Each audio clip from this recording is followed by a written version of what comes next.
Hey guys, it's Sarah. I'm the other half of From Left to Right, and welcome to my first solo video. Today I'm going to be giving you some of the top tips in my opinions on writing. I do write a lot in my spare time, so I'll give you some tips that I thought were very helpful to me. Just take in mind that I'm not an author, I never published anything. Some of the tips I say today you may relate to, some you totally disagree with, and that's fine. Tip number one is the thing that I used to struggle with is your writing might sound boring to you because you've read it so many times. And I'm sure most of you guys can relate to this. You just finished another couple pages and you want to go back to reread, but then there's some parts that just seem so boring and you just want to change it. Don't change it. Because if you do change something there, that means it's going to affect something that you already wrote and you're going to end up rewriting everything and you'll never move forward. You'll only keep going backwards. So this kind of goes into my next tip of have your friends give you feedback. Because if you think a part is boring to you because you've read it so many times, send it to a friend and ask them, hey, does this sound good? Because I'm not too sure of it.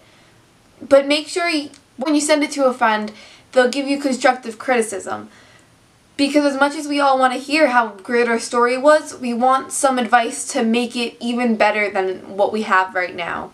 Because editing and rewriting is really key. Tip number 4 is you have to read to write. And there are some people who do not really enjoy reading, they only like the writing aspect, but reading really helps me when writing. If I'm stuck on an idea or I don't know how to describe something, I go and read about it. Just rereading a book or continuing reading a book I'm already on, it just helps me hearing another person's voice on how they were to word something so I could take it in and write it in my own way, because everybody has their own writing style. And this also brings me into my next point of being careful with some of your dialogue. Reading can definitely help you shape how you word some things in a dialogue, because those are very tricky. Especially if you want to write something that's meant to be funny, sometimes it can come out a little forced. Or when you're writing something that's very complex, or if it's too hard to read, going back and reading a book or going to send it to a friend will really help you out. The next tip is about paragraph rules, which could be really tricky. I'm going to give you 7 rules on when to change a paragraph. These might not be all of them, but here are, to me, are the really important ones. Number 1 is you change a paragraph when a new character comes along. For me, when I see a new paragraph when reading, it emphasizes a new statement. Like something new is about to happen and it kind of refreshes your brain, if that makes sense to you. So when writing something important and it goes on for a really long time, you might want to break it using one of these tips so the reader will have time to refresh and realize that something new is about to happen. So number 1 was when a new character comes along. Number 2 is when a new event happens. 3 is a new idea is introduced. And like I said, these all tie along with the reader needing a refresh. Number 4 is the setting changes, which is a really big one. That also goes into number 5 when time moves forward or backwards, which also can be represented with a new paragraph or something in the middle. We've all seen the little fancy dots. I don't really remember the correct name for them, the stars or some fancy font you want to put in the middle to show that it's a new location or time has changed into another thing. Number 6 is a new person is speaking, which is really good, and it also ties in with the new character coming in thing. Also, the reader knows something's new's about to happen and they're refreshed and ready for it.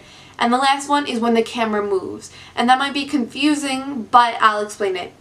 When you're writing, you want to give readers a clear image into your head of what you want them to see. People are reading the movie, moving and playing inside their head. So think of it that you are a scene director more than a writer. If you are in the eyes of your character, turn their head and you see a whole different new event going on, that's when you change a paragraph.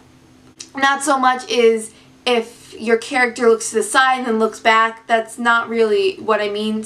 What it means It's more when a new event that your character is suddenly, the attention is drawn on that.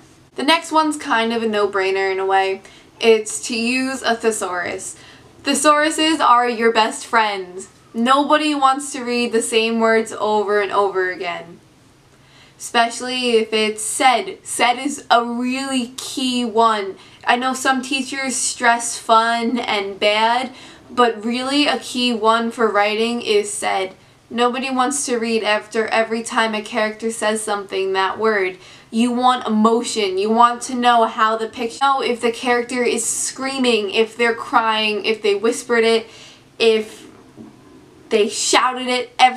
You want the readers to connect with your writing as much as they can, and you want that film in their head that's going on crystal clear for them to see what's going on. So a thesaurus can really help that. It can also improve your writing into another level. My next two kind of go hand in hand. The first one is don't go back and edit your work until you finish the story. Because like I said before, if you change something in the beginning that ends up affecting something in the end, you're going to have to re-edit everything and write it so it makes sense, and just be taking steps back instead of steps forward. And since we're on the topic of editing, a big tip is when you edit your story, when you're finally finished with it, is you have to rewrite the whole thing. Which sounds like a lot of work, but I promise you it will be all good in the end. Some people will print it out and retype it because you'll find that you could explain things better, or you'll find little plot holes that you could fix and rewrite. The next one depends on the type of person you are and how you work, is to listen to music. Now, if you're the person who has to write in a totally silent place and they can't have any background noise, then ignore this tip and you can fast forward. I find that listening to music helps me a lot because just the theme of the song, if you want to write a scene, you could put on love songs because that does really help me. I'm not sure about you guys. If you want to write an intense, put on maybe a soundtrack to a movie, but multiple genres of music can help you write. It helps me write, it puts me in the right mindset. Another one is to write all the time. To get better, you have to keep working and working and working. You could go online and find daily writing prompts and write a paragraph, or you could just continue your story every night or start a new one. Just find a way to write every day, because this doesn't only help you with your stories, but it could also help you with school and how you write essays and short responses. Writing and reading really help you in every subject, every topic, and they help each other too. The last one I kind of already mentioned, but I just wanted to express it more detailed, is to have goals. Now, the goals can be long-term and short-term. They could be as little as, let me finish this paragraph today, and could be as big as, I want to write a book one day. No matter how big or short, it's just really important to have goals.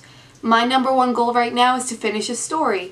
Doesn't matter long or short, I just haven't really finished one really well that I liked. So that is my biggest goal, and I'm working towards that every day. I hope you enjoyed today's video. Comment down below if I missed any important tips that you feel help and you could help another person or help me out. Hit that subscribe button to find out when we post our next video. I'll link my social media down below, and happy reading! Bye!